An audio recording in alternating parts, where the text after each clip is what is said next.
journey to face the unknown and ponder the question.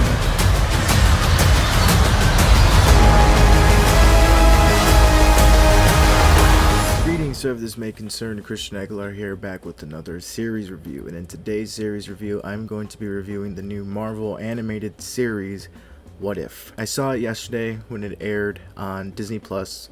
I saw that, and then I saw the documentary Val, which is on Amazon Prime, and I was going to record my review for What If Episode 1 yesterday, but after watching Val, it just took me through a whole emotional roller coaster, and it's a great documentary, but I was just like drained afterwards and I couldn't do the review. So when it comes to episode 1 of Marvel's What If, the first episode is about Peggy Carter, and what if she stayed in the laboratory when they were turning Steve Rogers into the super soldier that he eventually becomes.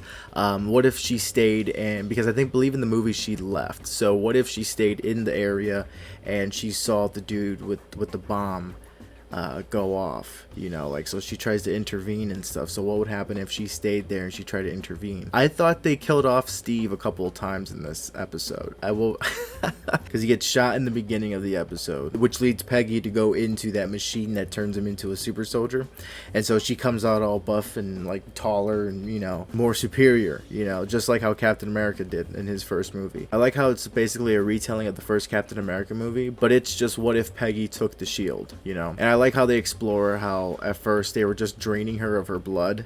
They were just taking blood samples from her to see if they can replicate the super soldier serum into other soldiers, because they said you're a woman and no woman can be a soldier. So I like how they tackled that a little bit, and so she had to overcome that odd first right off the bat. It was kind of cool to see Steve kind of mirror Rhodey, War Machine. I feel like his arc was basically Rhodey's arc. He gets shot, he gets paralyzed, and then he has to learn how to walk again and rebuild himself again. And of course, we see Howard Stark give him the indestructible Hydra Stomper suit, right? Which is basically a play on Iron Magger. That looks like the very first suit Tony Stark made. So it's pretty cool to see Steve Rogers in Stark Tech, because you know how later it's like in Civil War he goes up against someone in Stark Tech. So it's cool to see him rely on it and use it as his own suit in this new reality where Peggy Carter is Captain Carter. And so that leads me to mention the badass montage of them going out and fighting the war.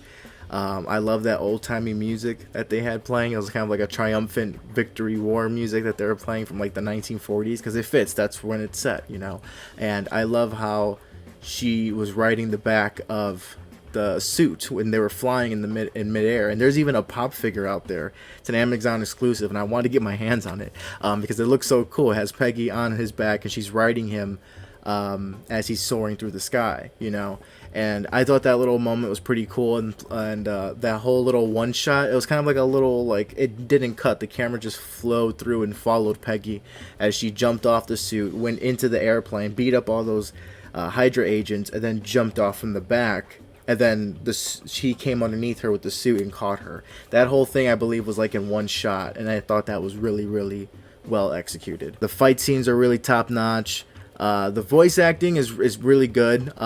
If you told me that wasn't the actors, I would have been like, great job, because they sound like the actors. Like, I don't know if that was Chris Evans, but that sounds like Chris Evans, the guy that voices Steve Rogers. It might be Chris Evans, So I like how there's a mixture of there are actors that are coming back to reprise their roles and voicing them for the animated series.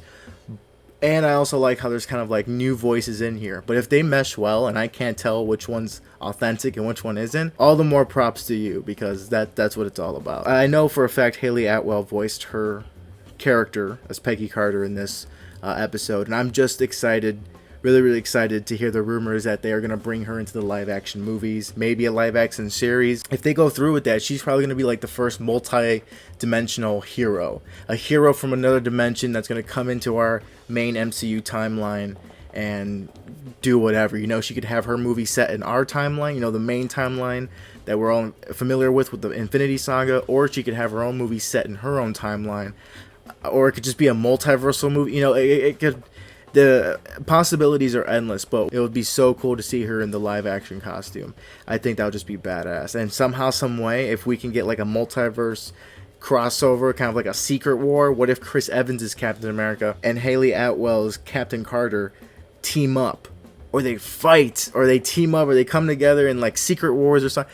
It'll be so cool. Someday in the future we will see her in the suit in live action, and I cannot wait for that day. Some negatives I have about this first episode is the pacing. It's quite quick. All these episodes are pretty quick. It's not like 40 minutes to an hour. It's like maybe 20 minutes at most, but they feel very, very quick. And probably that's because it's really entertaining. But it's also like very quick paced, I feel. Just the pacing was off for me a little bit. Felt a little rushed here and there, but it wasn't that dominant that it ruined the whole experience. And also another nitpick I have, this is a personal nitpick, maybe a lot of you people out there love this, but I don't like how some of the animation, some of the facial features kind of look very Disney-like. Of course, I know Disney owns Marvel, and they're going to keep it underneath one umbrella, but I don't like when they mix like little inspirations from Disney movies here and there. That's the one thing I didn't like about Ultron and Age of Ultron. He was basically Pinocchio, and they even played Pinocchio's little song at a moment there, and it just did not flow for me. And I'm like, no, I like the Ultron in the comics. He's more ruthless, he's more,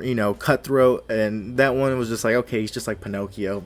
I don't really like the connection. A lot of this animation is beautiful, but some of the facial features for me don't really land well. They look a little off here and there, and then there's sometimes when they get really expressive, it looks like a Disney cartoon. But again, that's a personal nitpick. Maybe you won't even notice that, and with that being said, the pacing is still a little rushed here and there.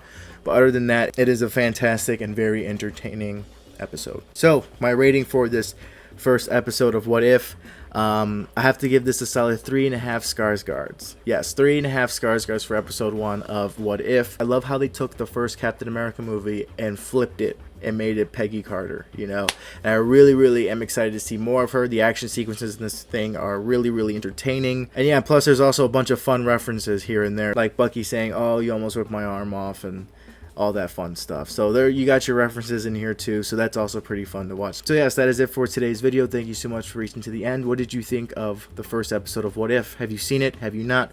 Let me know down below, and if you are excited for the future episodes. And as always, please like, share, subscribe to support this little side hobby I am doing. And with all that being said, I hope you're all safe and well out there, and I'll see you guys in the next one. Take care.